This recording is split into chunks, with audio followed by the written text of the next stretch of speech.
हामी अहिले धेरै साना छौँ है, हामीसँग केही पनि छैन।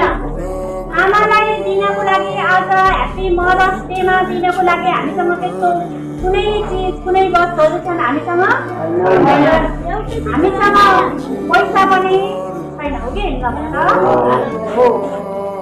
अनि हामीले आमालाई महँगा महँगा गिफ्टहरू उपहारहरू दिएर आमालाई खुसी बनाउने हो त होइन। अहिले हामी के छ साना छौँ, हामी त्यो महँगा उपहारहरू पनि दिन सक्दैनौँ, दिन सक्छौँ त सक्दैनौँ। हामीले के गर्नु पर्यो त, हामी त्यो केही पनि दिन सक्दैनौँ। आमाको लागि हामीले मिठो बोली वचन है व्यवहार गर्नु पर्यो, हामीले आमालाई सघाउनु पर्यो, आमाले भनेको मान्नु पर्यो। आमाप्रति हामीले कुनै पनि किसिमका उच्च बोली वचनहरू हामीले प्रयोग गर्नु भएन है, प्रहार गर्नु भएन। आमालाई हामीले के गर्नु पर्यो त हो माया सहित हामीले सम्मान गर्नु पर्यो है। आमालाई सम्मान गर्नु पर्यो, आमाले भनेको मान्नु पर्यो। हामीले सबैभन्दा ठुलो कुरा त हामीले पढ्नु पर्यो, राम्ररी पढिदिनु पर्यो। हामीलाई आमाले जन्माएर हुर्काएर बढाएर हेर अहिले तिमीलाई 9 कक्षासम्म पढ्न सक्ने पढ्नु भएको छ, सबैजना लगेर त यो अवधिमा जब 14, 15, 12, 13 वर्षसम्म आउँदा आमाले हाम्रो लागि धेरै त्याग दुःख कष्ट सबै सहेर आफ्ना है व्यक्तिगत चाहना इच्छा आकाङ्क्षाहरू सबैलाई बिर्सिएर भुलेर आफ्ना रहरहरूलाई मारेर है उहाँहरूले आफूलाई खान मन लागेकादेखि लिएर लाउन मन लागेकादेखि लिएर होइन हरेक कुराहरूलाई त्यागेर नसुती होइन हामी बिरामी भएको बेलामा एउटा डक्टरको रूपमा काम गरेर उहाँले हामीले के गर्नुभएको छ त आज यहाँसम्म ल्याउनु भएको छ। हाम्रो एकमात्र आमालाई खुसी पार्ने उद्देश्य भनेको आमाले भनेको मान्नु है, राम्रोसँगले पढी लेखी भोलि गएर ठुलो मान्छे भएर जब हाम्रा यस्तो बोझीहरू भरिन्छन् नि होइन त्यो बेला हामीले आमालाई मन परेको लता कपडादेखि लिएर हरेक कुरा उपहारको रूपमा दिन सक्छौँ। अहिले हामीसँग केही पनि छैन, हामी केही पनि दिन सक्दैनौँ। जब हामी सक्ने हुन्छौँ होइन ठुलो मान्छे बन्छौँ होइन तब हामी आमाको लागि किन्नै नसकेका खुसीहरू पनि हामी किन्न सक्छौँ।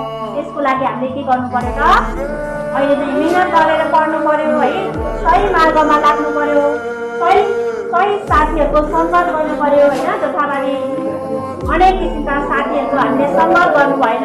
यदि हामी खराब सङ्गतमा लाग्यौँ भने हामीले आमाका सपनाहरू आमाका इच्छा आकाङ्क्षाहरू हामीले पुरा गर्न सक्छौँ त कदापि सक्दैनौँ।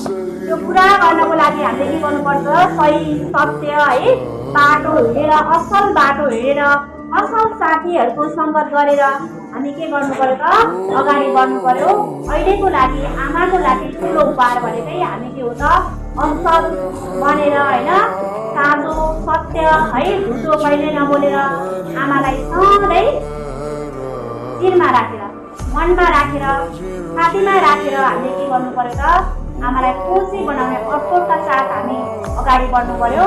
माता पिता औँसीको यही नै आमाको लागि के हुनेछ त उपहार हुनेछ। आमाको लागि त्यो सबैभन्दा ठुलो खुसी हुनेछ। तिमीहरूले कुनै गिफ्ट उपहार किनेर दिँदाखेरि आमालाई अनेक किसिमका नराम्रा किसिमका व्यवहारहरू है आमाले केही भन्यो भने जवाब सघाउने, आमालाई नराम्रो मान्ने, आमालाई आमा नमान्ने होइन यस्तो किसिमको व्यवहारहरू हामीले दोहोऱ्यायौँ गऱ्यौँ भनेदेखि आमा खुसी हुनुहुन्छ त हुनुहुन्न। सबैभन्दा पहिला त हामीले आमालाई सम्मान गर्नु पर्यो, आमाले भनेको मान्नु पर्यो।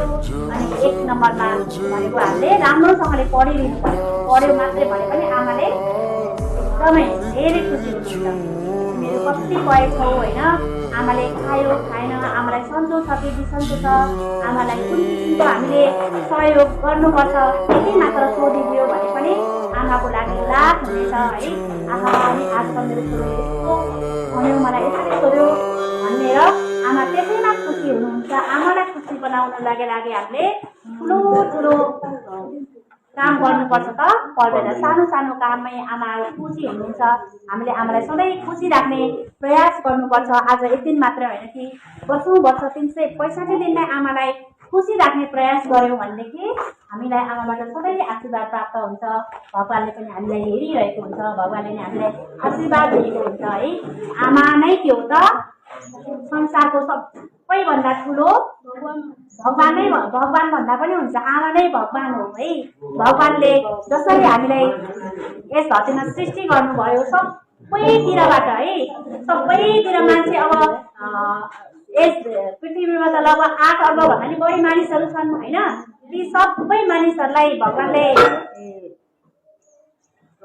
हेरचाह होइन ख्याल ध्यान पुर्याउन नसक्ने भएको हुनाले हामीलाई जिउँदो भगवानको रूपमा चाहिँ आमालाई पठाउनु भएको छ है। आमाले जति निस्वार्थ रूपमा चाहिँ सेवा गर्ने मान्छे कोही पनि पाउँदैन। हामी जति पनि नाता सम्बन्धहरू छन् ती सबमा कुनै न कुनै स्वार्थ हुन्छ है। स्वार्थ अल्झिएको हुन्छ भने आमामा निस्वार्थ किसिमको माया हुन्छ। आमाले कुनै किसिमको स्वार्थ राखेको हुँदैन। आमाले स्वार्थ राख्ने ठाउँ जब तिमीले राख्छौ नि हो त्यतिखेर आमाले स्वार्थ राख्नु होला। कतिपय आमाहरू अलिकति तिमीले होइन स्वार्थी पनि हुन्छन् भन्ने पनि भनाइ होला होइन। त्यो हामीले आमाप्रति कस्तो व्यवहार गर्यौँ त हामीले है त्यसमा पनि भर पर्ने गर्दछ। आमाले सधैँ निस्वार्थ रूपमा हामीलाई सेवा गर्नको लागि के गर्नु पर्यो त त्यही किसिमको व्यवहारहरू अँगालेर चाहिँ हामीले अगाडि बढ्नु पर्यो। ठिक छ, तिमीहरू रेडी छौ नि?